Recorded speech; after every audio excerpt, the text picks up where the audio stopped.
Queste persone sono qua con questo spirito particolare. Quando io ho fatto le altre creazioni collettive l'ho percepito.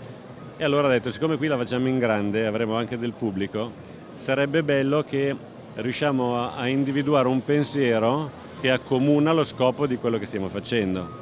E allora abbiamo per gioco creato il manifesto della quarta creazione collettiva, cioè un pensiero che raccoglie lo scopo di queste persone. E come vedi è stato firmato da tutti. L'idea, quindi il testo è creare il nostro universo è il sogno, quindi tu crei e prima di tutto immagini qualche cosa, la sogni. L'estetica trasforma l'idea e il pensiero da sogno a realtà dell'essere.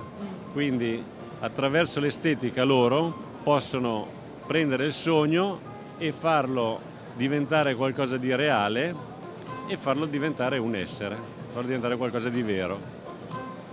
Attraverso cosa? Attraverso le loro abilità, il fare, perché loro nascono e vivono per fare, difatti stanno lavorando come dei pazzi.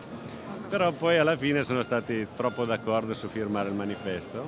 Direi che ne vale la pena. Tra l'altro tu hai sempre una componente onirica molto forte nel gruppo. Più che io, sì, diciamo la parola corretta è spirituale, cioè riconosco che in quello che faccio prima di tutto c'è la capacità di immaginare, dopo da lì come conseguenza la capacità di fare, mentre di solito si mette tutta l'attenzione sul fare, quindi si cercano di fare sempre cose che già ci sono.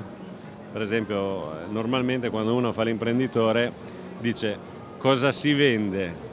Faccio quello che si vende.